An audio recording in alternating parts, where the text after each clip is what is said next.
جی ذات کے حوالے سے کافی وہ پھیلایا جاتا ہے، وسوسے پھیلائے جاتے ہیں کہ زندوں سے مدد جائز ہے لیکن جو مردہ ہیں جو اس دنیا سے چلے گئے ان سے مدد نہیں مانگ سکتے. اس کا کوئی جو حدیثیں یا روایتیں بیان کی جاتی ہیں وہ کوئی پراپر احادیث نہیں ہے. اس پر کوئی مختصر سا فرما دیں. جی یہ بہت اہم مسئلہ. اس پر میرا انشاءاللہ پروگرام ہے کہ میں پورا اس پر نا انشاءاللہ سیزن ریکارڈ کروں گا ہر حوالے سے. حضرت نے جس طرح بتایا فرمایا ہے سوال میں کہ بھئی پہلی بات تو یہ ہے کہ ایاک نعبد و ایاک نستعین. اس میں حکم ہے کہ مدد صرف کس کی ہے؟ اللہ کی. کس کی ہے جی؟ عبادت بھی اللہ تعالیٰ کی اور مدد بھی. چھوٹے مرزا صاحب نے یہاں پہ جو ترجمہ اپنی من مرضی سے کیا ہے وہ کہتے ہیں تیری عبادت کرتے ہیں تجھ سے دعا کرتے. تو نعبدو کا معنی عبادت ہے اور دعا جو ہے عربی زبان کا لفظ ہے خود. تو اس میں اللہ اگر یہ ہوتا تو وہاں دعا ہی آ جاتا نا. تو نعبدو لفظ ہے اور یہ خاص عبادت کے لیے ہے. تو اللہ فرماتا ہے کہ عبادت بھی اللہ کی ہے اور مدد بھی. سب سے پہلی بات تو یہ ہے کہ اللہ تبارک و تعالی ہی حقیقت میں مددگار ہے. حقیقت میں کوئی بھی اللہ کے سوا کوئی مددگار دنیا میں جتنی قسم کی مدد ہوتی ہے چاہے وہ ظاہری ہے یا باطنی. ظاہری طور پر ایک دوسرے کی لوگ اسباب کے تحت ہے یا اسباب کے بغیر ہے. وہ مدد کس کی ہے؟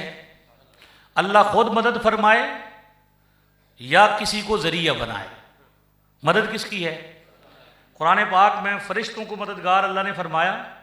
سورۃ الانفال میں فرشتوں کو مدد کے لیے بھیجا. اور یہ مدد ظاہری نہیں ہے کہ فرشتے کسی کو نظر نہیں آتے اور جنگ کا جو معاملہ تھا اور وہ ہے ہی پھر کیا ہیں؟ مخلوق تو نظر نہیں آتی. وہ فرشتے ویسے بھی انسانوں میں. تو اللہ تعالیٰ نے فرشتوں کو مددگار فرمایا اور ان کو مددگار بنا کے بھیجا. اور پھر آخر میں فرمایا وَمَن نَصْرُ إِلَّا مِنْ عِنْدِ اللَّهِ. مدد کس کی طرف سے ہے؟ یعنی فرشتے بھی اگر کرتے ہیں تو مدد کس کی ہے؟ اللہ کی ہے. حضرت میاں صاحب نے بڑا خوبصورت انداز میں اس کا کمپیریزن کیا ہے کہ انہوں نے یہ بتایا ہے کہ حقیقت اور مجاز کا فرق سمجھو. حقیقت کیا ہوتی ہے اور مجاز کیا ہوتا ہے؟ کہ حقیقت میں ایک چیز ہے جسے ہم کیا سمجھتے ہیں کچھ، لیکن شریعت میں بعض اوقات اس کا معنی کیا ہوتا ہے؟ مختلف ہوتا ہے. حقیقت میں اللہ تبارک و تعالیٰ مددگار ہے. مجازی طور پر انسان کو بھی مددگار کہا جاتا ہے. تو یہ تو وہ بات ہے کہ جیسے اب دیکھیے دو حدیثیں میں آپ کے سامنے پیش کرتا ہوں. ایک حدیث شریف جو ہے وہ جامع ترمذی سے اور ایک حدیث شریف مسلم شریف سے. جامع ترمذی کی حدیث ہے کہ سرکار دو عالم صلی اللہ علیہ وسلم کے چچا زاد بھائی حضرت سیدنا عبداللہ ابن عباس رضی اللہ تعالیٰ عنہ فرماتے ہیں کہ میں حضور علیہ السلام کے پیچھے سواری پر سوار تھا تو حضور نے مجھے کچھ نصیحتیں فرمائیں. ان میں سے پہلی نصیحت یہ تھی کہ اذا سألت فاسأل اللہ. جب بھی سوال کرنا تو کس سے کرنا؟ اللہ سے. یعنی مدد بھی اللہ سے مانگنا، سوال بھی کس سے کرنا؟ یہ حضور صلی اللہ علیہ وسلم نے اپنے صحابی اور چچا زاد بھائی کو کیا فرمایا تھا کہ مدد کس سے مانگنی ہے، سوال کس سے کرنا ہے؟ اللہ سے. اب یہ سمجھ آ گیا آپ کو؟ اب چلتے ہیں مسلم شریف میں اور نسائی شریف میں بھی یہ روایت موجود ہے. حضور کے ایک صحابی حضرت ربیعہ بن کعب اسلمی رضی اللہ تعالیٰ عنہ حضور کو وضو کرا رہے ہیں اور وضو کراتے ہوئے حضور صلی اللہ علیہ وسلم نے دوران پوچھا. یہ مسند احمد میں بھی ہے حدیث پاک اور تینوں جب سارے طرق ملائیں گے تو بڑا ایک خاص بات سمجھ میں آتی ہے کہ حضور نے ان سے فرمایا سل ربیعہ تھا اور نسائی والی روایت ہے سلنی ربیعہ تھا، مجھ سے مانگ. ایک روایت میں فرما رہے ہیں کہ جب بھی مانگنا کس سے مانگنا؟ دوسری روایت میں خود صحابی سے فرما رہے ہیں کہ میرے کولوں مانگ. اب دیکھیے دونوں حدیثیں صحیح ہیں یا ان میں سے ایک صحیح ہے یا ایک غلط ہے؟ ہمارا تو دونوں پر ایمان ہے نا. لیکن یہ لوگ جس طرح ہیں یہ کیا کہتے ہیں ان کے نزدیک تو اللہ کے سوا کوئی مددگار نہیں. تو نعوذ باللہ پھر حضور صلی اللہ علیہ وسلم دو باتیں کرتے ہیں. ایک مرتبہ یہ فرماتے ہیں جب بھی مانگنا کس سے مانگنا، اور دوسری دفعہ کیا فرما رہے ہیں مجھ سے مانگ. تو اگر نبی پاک سے مانگنا منع ہوتا تو حضور کبھی بھی نہ فرماتے. تو حضور نے اس سے فرمایا کہ مجھ سے کیا کر مانگ. تو اس کا مطلب یہ ہے کہ ہمارا عقیدہ دونوں حدیثوں پر ہے کہ حضور اللہ سے مانگنے کا فرما رہے ہیں, اللہ سے بھی مانگیں, اور جب نبی پاک سے بھی مانگیں گے, اللہ کے بندے سے مانگیں گے, تو یہ بھی در حقیقت اللہ ہی کی مدد ہے, کیونکہ اللہ کی توفیق کے بغیر کوئی مدد نہیں کر سکتا.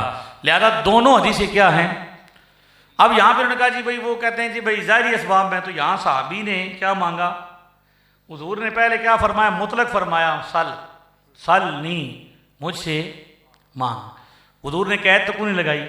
شیخ محقق ملا علی قاری شارحین کہتے ہیں کہ حضور نے جو یہ نہیں نہ فرمایا بھئی یہ مانگی تو یہ نہ منگی, ساڑھے کو اسی تک کسی نو آکھاں گے تاکہ کہ یار میری اس حیثیت کے مطابق منگیں.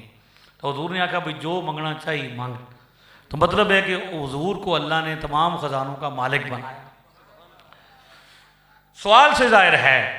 اور پھر صحابی نے بھی کیا مانگا, منگڑا نے بھی کوئی روٹی نہیں منگی, مال نہیں منگیا, بکیاں نہیں منگیاں, سیدھی سیدھی جنت ہی مانگ لی. اسألوکا, اسأل اللہ نہیں فرمایا, کیا فرمایا, اسألوکا, محبوب آپ سے سوال کرتا ہوں. کس سے؟ ہاں جی. تو صحابی کا عقیدہ یہ ہے کہ رسول اللہ سے مانگا جا سکتا ہے, وہابی کا عقیدہ یہ ہے کہ نہیں مانگا جا سکتا. تو صحابی ہیں پہلی صدی میں اور وہابی لیٹ ہو گئے ہیں. کیا ہو گئے؟ تو حضور نے فرمایا مانگ, انہوں نے کیا مانگ لیا, جنت مانگی. تو حضور فرمایا بھئی جنت ہو گئی, وما سوا کا, اور بھی تو کچھ مانگنا. مسند احمد میں ہے, حضور نے فرمایا تنو ایک آئیڈیا کنج آیا بھئی میرے کو جنت ہی منگنی ہے.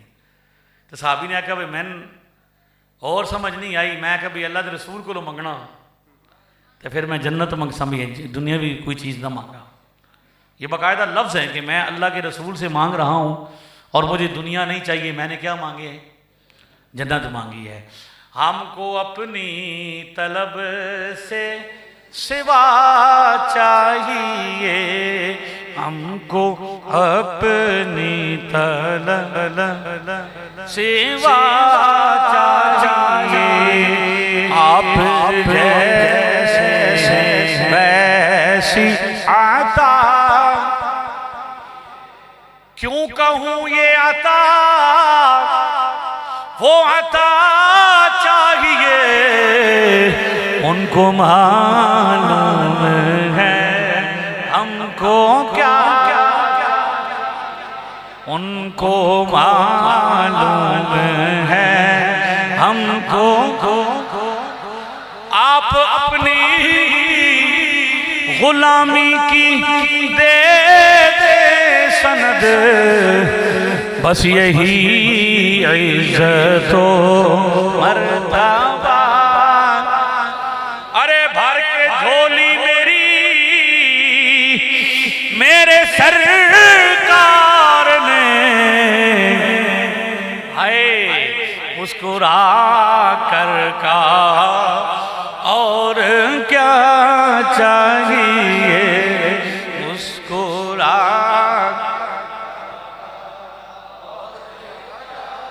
مسئلہ تو پورا کریں گے لیکن پہلے سب مل کر پڑھیں گے. مسئلہ میں مکمل تب کروں گا جب پتہ چلے گا. بھئی آج کل تو بڑے چندے آتے ہیں, کسی کا امریکہ سے آتا ہے, کسی کا یورپ سے آتا ہے, اور کسی کو ایران سے آتا ہے. اپنا ہم مدینے کے گداگر ہیں, ہمارا سب کچھ گنبد خضرا سے آتا ہے. بھر کے جھولی میری اوے میرے سرکار نے, آئی مسکرا کر کہا, آئے ہائے مسکرا کر کہا, اوے کیوں کہوں یہ عطا وہ عطا چاہیے, ان کو معلوم ہے ہم کو کیا چاہیے, ان کو ہم کو کیا. صحابی نے کیا مانگا, جنت مانگی. جنت ما فوق الاسباب ہے یا ما تحت الاسباب ہے؟ اسباب کی تحت ہے. حضور تو نہیں آکھیا بھئی وڈی شے مانگ لیا, یہ تو اللہ دے سی. فرمائے تو مل گئی ہو بھی کو مانگ. تو صحابی کا یہ عقیدہ ہے کہ حضور کو اللہ نے مالک بنایا, اللہ کی عطا سے آپ عطا فرما سکتے ہیں. اب وہ کہتے ہیں کہ جناب اسباب کی اطاعت مانگی جا سکتی ہے. یہ تقسیم کہ بندہ سامنے ہو تو مانگی جا سکتی ہے, دے سکتا ہو تو مانگی جا سکتی ہے, یعنی دینے پر قادر ہو, کچھ چیز سامنے پڑی ہو. ٹھیک ہے, ہی حاضر قادر, یہ جو بدعت نکالی ہے. کیا کہتے ہیں؟ بندہ ہے ہی ہو, حاضر ہو, اور تو میں نے کہا وقت نہیں اسی ثابت کر ساں کسی ٹائم بلا سو کہ سرکار اور اولیاء ہے بھی ہیں, حاضر بھی ہیں, قادر بھی ہیں. ٹھیک ہے, یہ تقسیم بدعت ہے کہ ظاہری طور پر بھی اگر کوئی بندہ پانی بھی کسی سے اس عقیدے سے مانگے کہ یہ اپنی طاقت سے دے رہا ہے تو وہ بندہ مشرک ہے, مسلمان نہیں رہتا. اللہ کی مرضی کے بغیر, سیدی آل حضرت رضی اللہ عنہ فرماتے ہیں, خدا کی مرضی کے بغیر تو پتہ بھی حرکت نہیں کرتا, ایک ذرہ بھی حرکت نہیں کر سکتا. پانی دینے والا بندہ بھی, روٹی دینے والا پانی بھی ظاہری طور پر سامنے ہے. مسلمان کا عقیدہ یہ ہونا چاہیے کہ کس سے مانگنا ہے. اب کہتے ہیں کہ حدیث پاک میں ہے کہ ظاہری اسباب میں, یہ کہتے ہیں نا, اب اس کا میں جواب دے رہا ہوں بھائی ظاہری اسباب میں مدد مانگی جا سکتی ہے, جبکہ حدیث پاک تو سنی ہوگی کہ حضور فرماتے ہیں کہ جوتی کا تسمہ بھی ٹوٹ جائے تو کس سے مانگو, نمک بھی کس سے مانگو. تو جوتی کا تسمہ اسباب کے تحت ہے کہ اسباب ما فوق الاسباب ہے یا ما تحت الاسباب ہے. بہت دور ہوندا ہے, بڑے دور پہ ہوندا ہے, تو پھر جا کے ہوندا ہے یہ سامنے پہ ہوندا ہے. تو فیصل آباد دے بھابی تے انج ہی کردے ہونے کہ جدوں جوتی دا تسمہ ٹوٹ جائے تو مسیتی جاندے ہونے کہ یا اللہ میری جوتی دا تسمہ ٹوٹ گیا, مینوں عطا فرما. اسباب کے تحت جواب دے رہا ہوں نا, چھوٹے مرزا صاحب کو جواب دے رہا ہوں, سامنے تو آتے کو نہیں, پردہ جو فرماتے ہیں. اس لیے ہم ان سے کہہ رہے ہیں بھئی جوتی کا تسمہ کی حدیث جو ہے کہ جوتی کا تسمہ بھی رب سے مانگنا ہے, آپ نے کبھی مانگا ہے؟ در حقیقت حضور یہ عقیدہ دے رہے ہیں کہ چھوٹی سی چھوٹی چیز بھی, حقیر سی حقیر چیز بھی اگرچہ مخلوق سے لے رہے ہو, عقیدہ یہ ہونا چاہیے کہ رب دے عطا فرما رہا ہے, یہ رب کی ادا کے بغیر نہیں دے سکتا. تو توحید کس کی پختہ ہے؟ مجھے بات مکمل کرنے دو, یہیں پہ ہوں. ساری رات اسی تھیاں جانے نہیں کسی پاس مطمئن کر کے جا سکتا ہوں انشاءاللہ. تو حضور نے کیا فرمایا؟ جوتی کا تسمہ بھی کس سے مانگنا ہے؟ وہ اسباب کی اطاعت ہے یا اسباب ما فوق الاسباب ہے؟ ما تحت الاسباب ہے, قریب ہے, لیکن وہ بھی عقیدہ ہی ہے. تو اس کا مطلب یہ ہے کہ حضور یہ عقیدہ عطا فرما رہے ہیں کہ دور بھی ہو, قریب بھی ہو, ظاہری ہو, روحانی ہو, باطنی, جس طرح کی مدد ہے وہ کس کی مدد ہے؟ اللہ کی مدد ہے. مخلوق واسطہ ہے, ذریعہ ہے, سبب ہے. جس طرح ظاہری طور پر کسی کو کہتے ہو فلاں صاحب مجھے پانی دو, پکارتے ہو کہ نہیں پکارتے, اس طرح روحانی طور پر بھی جب آپ کسی کو پکارتے ہیں تو یہی مطلب ہوتا ہے. ورنہ تو سامنے بیٹھے بندے کو بھی مدد کے لیے نہیں پکار سکتے. اگر یہ کہنا صحیح کہ جو معنی یہ لیتے ہیں. لہٰذا مجھے ایک فون آیا, ٹیلی فون, بندے نے مجھے کہا کہ آپ کہتے ہیں, نہیں بلکہ رمضان شریف کا مہینہ تھا, لائیو پروگرام ہمارا چل رہا تھا, کسی بندے نے فون کیا, مولانا آپ صرف ایک حدیث پاک بیان کر دیں کہ قریب دور سے پکارنے کا حضور نے بولا. اب یہ دور سے پکارنا کیا ہے؟ قریب سے پکارو تو شرک نہیں, دور سے پکارو تو کیا ہو جائے گا؟ شرک ہو جائے. نیڑے نو پکارو تو شرک, دور نو پکارو تو زندہ نو پکارو تو شرک نہیں, مرد نو مردہ نو پکارو تو کیا ہو جائے؟ یہ ان کی اپنی تقسیم ہے, من گھڑت ہے. مجھے کہتا ہے ایک حدیث پاک, میں نے کہا جی الموجب الکبیر طبرانی میں اور دیگر کتابوں میں ہے, میں نے پڑھ کر سنائی. حضور نے فرمایا کہ جب تمہارا جانور گم جائے, سواری گم جائے, تم کدھر ہو, جنگل میں ہو, اور وہاں کوئی جاننے والا مددگار نہ ہو ظاہری طور پر, تو تم نے پکارنا ہے یا عباد اللہ اغیثونی, یا عباد اللہ اعینونی, یا عباد اللہ احبسونی. 3 روایتیں. امام نووی کہتے ہیں ہم نے آزمایا ہے خود, جنہوں نے مسلم کے باب باندھے ہیں انہوں نے اپنی کتاب اذکار میں کہا کہ میرا بھی جانور گم گیا تھا, میں نے ندا کی تھی, میرا مسئلہ حل ہوا. یہ فقیر آپ کے سامنے بیٹھے ہوئے, میں نے خود اس کو تجربہ کیا, میں نے بھی آزمایا, زندہ آپ کے سامنے بیٹھا. ٹھیک ہے, مسئلہ حل ہو جاتا ہے بندے کا. مجھے بندہ پتہ کیا کہتا ہے؟ کہتا ہے مولوی صاحب اس سے یہ ثابت ہوا کہ جب آپ جنگل میں ہوں تو پکار سکتے ہیں. آپ ثابت کریں کہ جب بندہ شہر میں ہو تو پکارنا ثابت کریں. تو میں نے کہا میرا نام مولوی حسن رضا یلدرم ہے، میں تن شہر علی بھی دس کے جا سا کیا کر سا۔ ہاں یہی حدیث اسی میں ہے کہ حضور وضو فرما رہے ہیں، ام المومنین وضو کروا رہی ہیں، وضو کرتے حضور نے 3 مرتبہ فرمایا نصرتا نصرتا نصرتا، تیری مدد کر دی مدد کر دی مدد۔ پوچھا گیا یا رسول اللہ کیا ماجرا؟ فرمایا پکارنے والا مکہ میں، ہم مدینے میں۔ مکہ بھی شہر ہے، مدینہ بھی شہر ہے، لو جی شہر تو بھی ثابت ہو گیا۔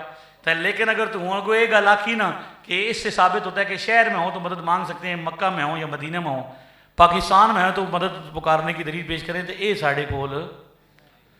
میرے سنگی نے مجھے ایک لطیفہ کہا کہ بھئی ان لوگوں کا مسئلہ یہ ہے کہ بھئی بندے نے اپنے بچے نو بھیجا سکول، تو ماسٹر صاحب نے پہلے دن بچے نو پڑھایا پتر پڑھ الف سے انا، تو بچہ رون لگ پیا، ہو سکا بھئی میں نہیں پڑھنا۔